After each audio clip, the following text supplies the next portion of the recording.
Let me share something with you that I am not proud of. I had a very good paying job and a position was unexpectedly eliminated, and the unemployment requirements in my state required that I apply every single day.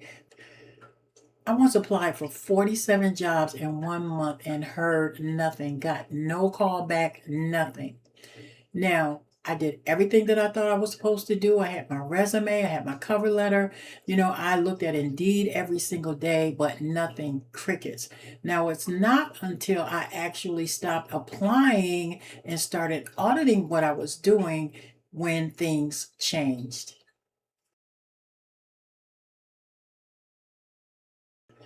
I'm Diane, and this is Pivot and Prosper. And if you've been applying and not hearing back, this video is for you.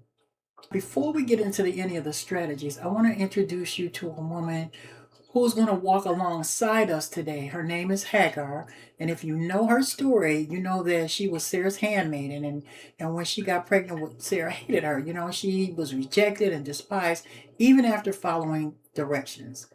Now she was sent away into the wilderness. She had no hope, no plan, no connections, no one to reach out to. She really had nothing. And yet, in the wilderness, God saw her and he saw her specifically. Now, in Genesis chapter 16, verse 7, it says, "And the angel of the Lord found her by a fountain of water in the wilderness." So she was by the fountain of water. He asked her two questions that I want you to hold on today. "Whence camest thou, and whither thou goest?" That's in the King James Version. And those two questions really should be the foundation of every job audit. Where are you coming from? Or in other words, what has not been working, and where are you going? What is the next move or the right move? What it actually looks like. Hagar did not really have any help until the angel of the Lord spoke to her in the wilderness in that quiet place. She had something most job seekers forget to access, and that's clarity. Clarity from being still. Now, today, we're going to do what Hagar did. We're going to stop running and actually look at what is in front of us. Now, in Proverbs chapter 16, verse 13, it says, "Commit your work to the Lord, and your plans will be established." You have to commit to doing the work first, and then your plans will be established. So, we're going to do the work, the real strategic step by step work, and we're going to trust that the right door will open at the right time.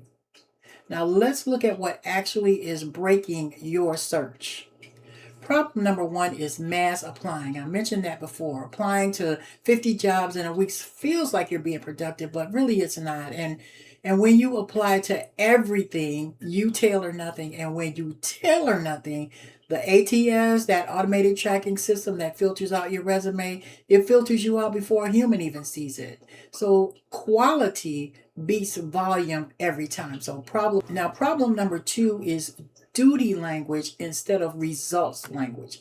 Your resume probably says manage a team or responsible for customer service. Now, hiring managers, they read those phrases.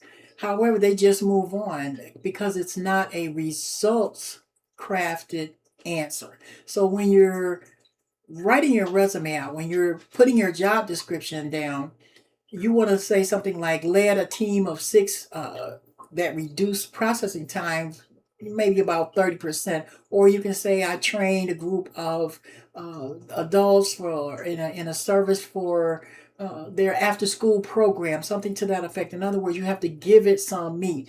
Now, that's the difference between a resume that gets read because it's almost telling a story and one that gets skipped over. Problem number three is no audits. What do I mean by that? No job search audit. Most women, they never sit down and honestly look at what is not working. I was one of those. Just pump it out. Just pump it out. I need a job. They just keep going. And today, we're going to change that. I'm going to give you a 5-point job search audit that you can do today. Now, number one is your application volume and targeting, which I mentioned before. you have to pull that number back to maybe 5 or 10 targeted roles per week. Give each application your full attention. And this alone should really shift that callback rate. So you have to really pay attention and be focused on what it is that you're searching for. So don't just throw those 50 applications out there. You have to give each one individual attention. Number two is your resume top third. When a recruiter or someone that is hiring manager, they take about 6 seconds or so to briefly read over your resume. Even at the job fairs that you attend, they collect those resumes, but they spend a few minutes just looking at the top, and everything that matters on your resume needs to be visible at the top.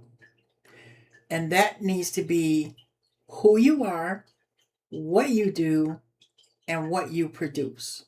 Those things need to be visible right away. What do I produce? Who you are, what you do, and what you produce. Number three is your keyword match. Go to the job description of the role that you recently applied for and look at the specific words and phrases that you used in your posting in your resume. And if not, if there's no keywords in there, you may not even be getting past the ATS filter.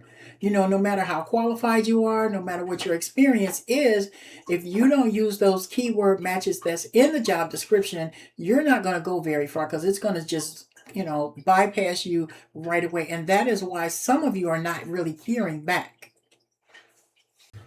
Now, number four is really important, your digital footprint. One thing I want you to do today is Google your own name and see what comes up. What comes up on the first page when you Google your own name? Now, recruiters do look. They might not tell you that, but they have to, research individuals. They have to look at your background. So make sure that they find the things that you are reflecting in your professional resume. Make sure that they find those things and not something that's inappropriate, because that will screen you out right away. And number five is your personal tracking system. You have to have a personal tracking system. You need to know where you've been and where you're going. Where did you come from and where are you going? So your personal tracking system is like the company that you applied for, the role that you did, the date, the status, and a follow-up date. You need to follow up with some of these companies. They may, not have just forgotten you. However, you need to follow up with them, and you can do a simple spreadsheet. You can do journaling or something to that effect, and that will give you control over your job search. So if you're doing only 5 or 10 and you're tracking those, that is what I'm talking about when I say that personal attention. Now, I have created a free job search audit checklist that walks you through every one of these items that I just talked about in about 15 minutes. The link to the download is in the description, and it's free. You can just order that. Now, to my first time job seekers, if you're a young lady that has never done this before, you're not behind, you're just getting started. And this is exactly where that starting point needs to be, because if you have this, you have an advantage. You can look at the things that, even if you don't have experience, there are things in there that you can use. You can use your volunteer experience. You can use things that you've done. Now, to my women that are over 40 who are changing careers or pivoting, your experience is not your liability.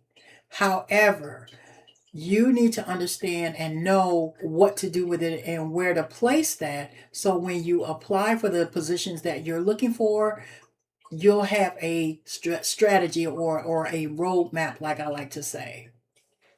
Now, to my women who are considered hard to place job candidates, your story is not over.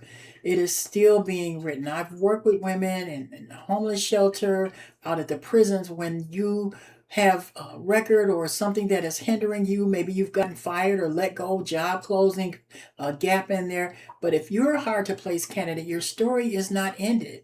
Your story is not over. It's still being written, and there is a real path forward So I don't want you to give up. There are many positive strategies that you can utilize that will help you break through from your past.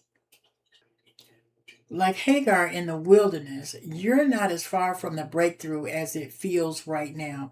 You just need a clear and a easy strategy. This audit is going to give you that easy strategy. You don't even have to think about it. You just have to look at it and answer the questions.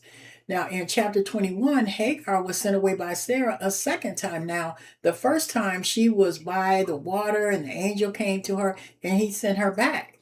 Well, the second time she was sent out, God saw her in the wilderness, but she had ran out of water. She was out. Some of you feel like, listen, I have done everything that I have done and I'm still not getting that job. I'm out. I'm just done. But I want you to just regroup, download the audit and start working in that and let that build your hope up for what it is that you're looking for. So God saw her in the wilderness when she ran out of water and he provided for her. Now, every Tuesday in the Job Search Insider newsletter, I go deeper on strategies like this one. It's free in your inbox, and the link is in the description. I want you to subscribe to this channel. I want you to share it with somebody that you know who needs it, because God has not brought you this far to leave you here. And don't forget to download that free audit. I know that it's going to be a blessing to you. It is going to help you regroup to get this job search. If you're new, if you're a woman over 40 changing careers, if you're a hard to place candidate, this audit is for you. And I'll see you in the next video, and you have a great one.